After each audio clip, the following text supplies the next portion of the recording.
step ahead of the APC. Yes, yes. We can see it playing out, of course. Obaseki refusal, to sign a peace accord actually indicated how powerful that state is. And I would like to tell you, as I said it yesterday, is what I'm saying right now, that Obaseki ancestry is traced to Onitsha, which is why I'm telling Kabaka, or whosoever that has replaced Kabaka, as in political thuggery or thug in Edo State, should wait for thugs from Onitsha. Obaseki is from Onitsha. That's where his grandfather comes from. They are Onitsha people. So if any election is being held in Edo State, Aboro from Upper Iweka, the whole Onitsha, they are moving to Benin State, Benin, Edo State, to make sure that there is what? Peace, calmness. Are you listening to me? In that state. That's why Obaseki prepared himself when they were forcing him to sign peaceful accord. He said no peace accord to be what? Endorsed. I'm not going to endorse it. Because of course I know you have taken away my men, the PDP political henchmen in Edo State, to Abuja. Under what? Arrest. They kept them under arrest. How could Adam Ochomole be this kind of, ruthless? How could Adam Ochomole be this kind of ruthless? Very wicked. You are running politics with people's blood. You are running politics with people's, blood. It is unfair. It is unfair.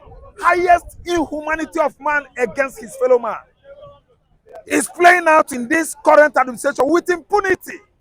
Tinubu administration is disaliving, demising, rubbishing Nigerian economy with impunity.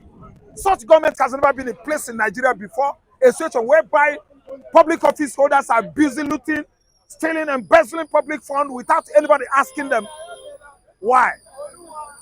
You are telling me that you want to conduct an election in Edo State and you are threatening everybody there. Is that how to disenfranchise people? You are trying to intimidate people from what? Exercising their civic rights. It is wrong. So you can see what is going on there. They have brought those people that they boggled into detention at FCT. They have brought them back. All those PDP, henchmen, juggernauts, those guys that should monitor the election and make sure that nobody commits anomalies in Edo State, were boggled by federal might, federal forces, because of federal might, into the FCT, Correctional Center. They remanded all of them. Is it good? Is it not bad? Is that not what? Too cruel. It's cruel activity. Cruelty. How could you seize them and detain them because you want to rig election there? That's why the governor said he's not going to endorse anything. Peace. And today, Adam Ochomole's, the Tinubus, the Nyesom Wikers, they have begun to count their teeth one by one. Okay, the generals have come to say that Peter Obi is the last hope of Nigeria as a presidential. Okay, the generals should go and sit down. I was busy writing on Nigeria this morning. Do you know what I said? Do you know what I wrote? I said that Obasanjo is the origin of Nigerian trouble. Obasanjo, you see, starts corruption. He is an embodiment of corruption in Nigeria. Okay, Obasanjo started it in 1976. Okay, embezzlement that has enveloped Nigerian polity today, Nigerian government today, originated from Obasanjo. General Obasanjo. Danjuma is the owner of the highest oil well in Nigeria.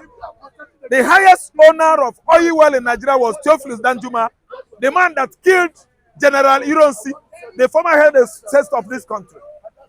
Okay, he has the highest oil wells in Niger Delta region. He's a corrupt man.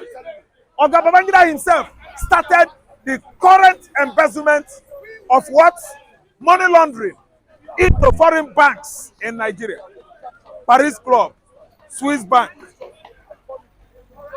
Babangida and his family having most of the biggest supermarkets, fashion houses in Paris. 1985 to 1993, Babangida run down Nigeria economy, championing every month laundering in billions of naira from Nigerian what? Treasury. He emptied our treasury, made away our billions using his wife, Mariam Babangida. Okay, the generals we are talking about are the ones the ones that have enthroned corruption, embezzlement of public fund in Nigeria. I don't exonerate Nigerian generals. They are the ones that are robbers that have robbed us into this kind of atmosphere we find ourselves. So they don't have any say about who is going to be our president or not. See, listen good. The generals they met together.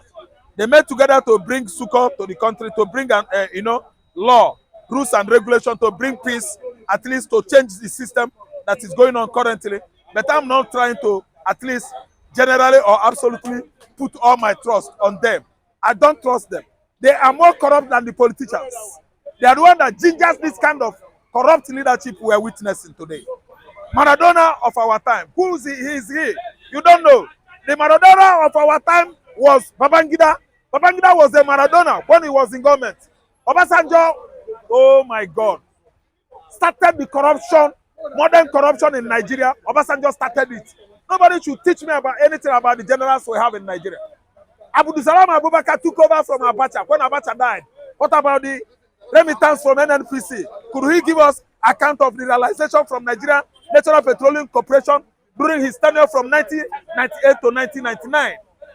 Abdul Salam Abubakar looted Nigerian treasury in conjunction with Jeremiah Husseini. What are you saying? The generals, are they sent? Those are the people that have put us into this trouble. None of them is sent. And we don't have any politician in Nigeria, any general in Nigeria that is a sacred cow. They are all dumped in the mud of corruption. Okay, thank you very much. They are no longer comfortable that Tinubu has become anti-people. And that's the truth. So I think they're trying to save their head. Peter Obi, I told Nigerians, 2023, that they have opportunity to vote leadership. This is not a matter about sentiment. This is not a matter about sentiment. Put these three people on the scale. I keep on saying it. Atiku, Obi, Tinubu, put them on the scale. Look them properly. For me, Tinubu is just number 3. Obi, number 1. Atiku, number 2. Then Tinubu, number 3. Yes, I can. I'm coming to that. Let us look at the antecedents of these three people as we put them on the scale. Let us scale them. Let us even look at their integrity. One thing that you will take away from it is that one of them has no EFCC record. One of them have no ICPC record. One of them has not been invited by police. One of them have not been wanted by anybody, any country, any agency. Tinubu was indicted and you want to face the charges by Ribadu, current National Security Advisor. Indicted Tinubu when Tinubu was governor. Gani Adams questions Tinubu's certification,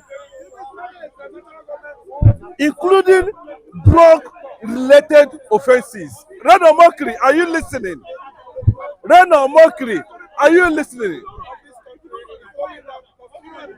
We are going to unfollow you because you do not mean well for Nigerian youths. I don't want to use words on you because I discovered something that you have become a beggar. You are not in the same cadre. Peter Obi single-handedly, without any support, without giving anybody sissy, put 7 million votes. Bro, is that not a record? Even from now political party. Nobody knows even anything about it at the national level. 7 million votes. What are you telling me? Okay, let us look at Atiku. For me, Atiku is a classified technocrat. Because he shows it when he was vice president under Obasanjo. He has an ego eye to cover and uncover. He discovered Tukuma Soludo. He discovered Okonji Iweala. He discovered Obi Ekwesileze.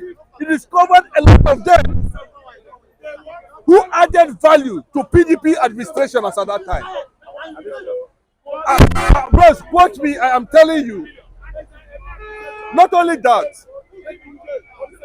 Atiku brought the concept of recapitalization of banks.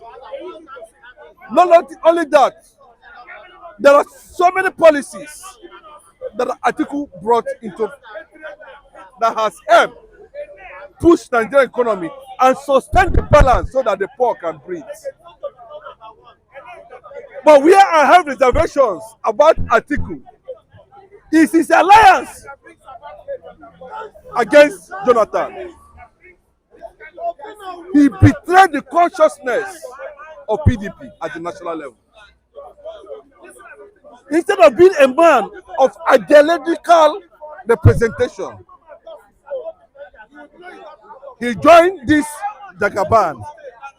That was the beginning of his downfall. They threatened Jonathan to an extent. Jonathan becomes a questionable character. Atiku was involved in that game. They broke PDP. They scattered PDP because of Governors Forum. General Jang was involved. Rotimi Amechi was involved. Saraki was involved. They were all involved. Then those elements moved to now APC, which was led by Atiku. So for me, Atiku got it wrong completely on that angle. But in terms of being a liberal identity that can represent Nigeria, both nationally and at the global level, having an eagle eye to uncover technocrats, to pick outstanding Nigerians at the global level, at the global stage, or not Nigeria, to assist in developing the country called Nigeria. Atiku can do that. And to an extent, he will make sure that NNPC is well privatized.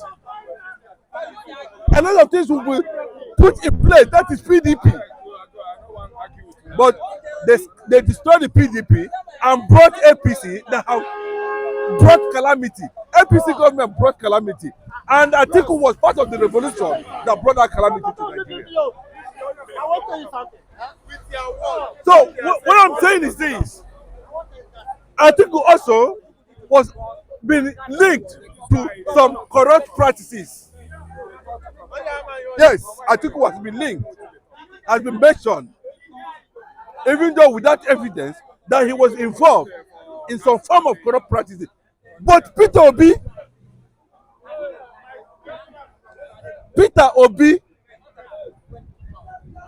Tinubu have corrupt cases in EFCC till tomorrow.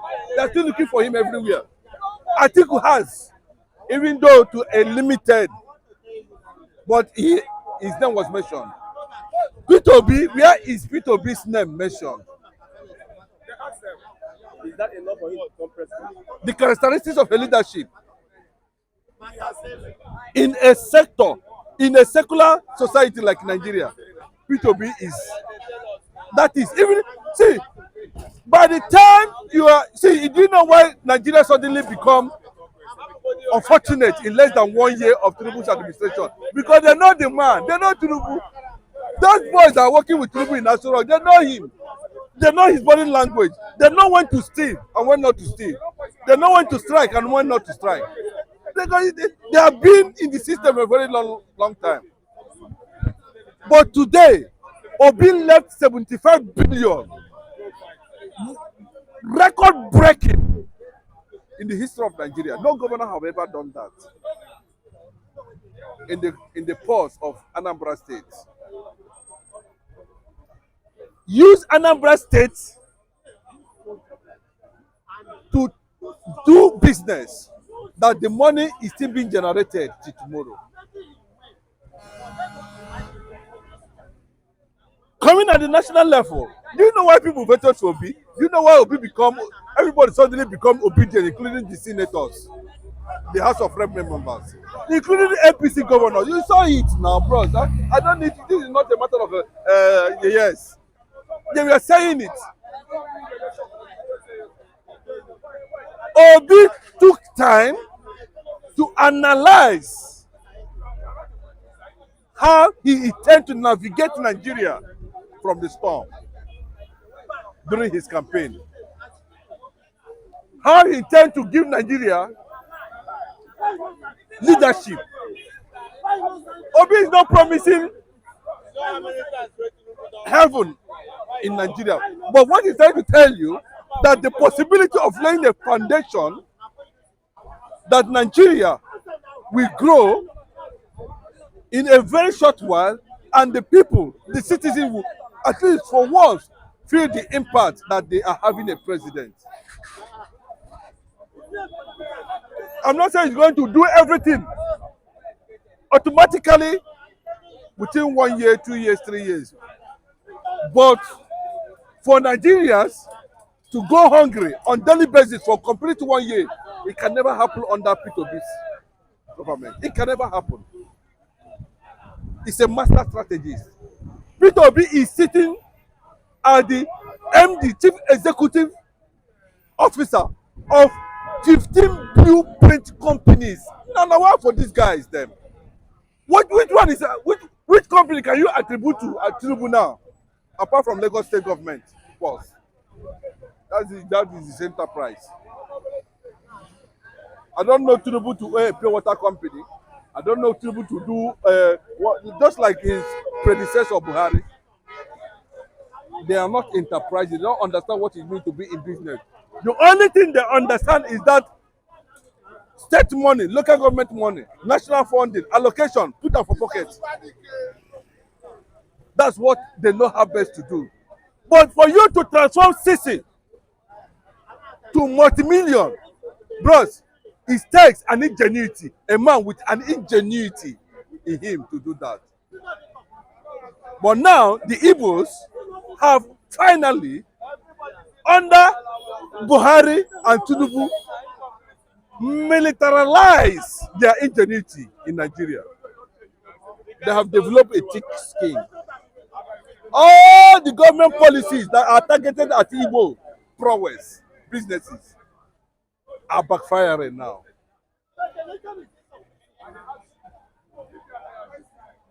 And they are seeing it very clearly. And now they said Obi is the best option now. P2B is the best option now. The generals in Nigeria are saying this. Then they should also transform it, make it workable, realizable, and achievable. Because no man is an island. Obi required the activity. Thank God we have told him in bluntly and he listened. There's nothing that say, I want the election you didn't give me, and let us go and fight. Obi doesn't need all those kind of things. No.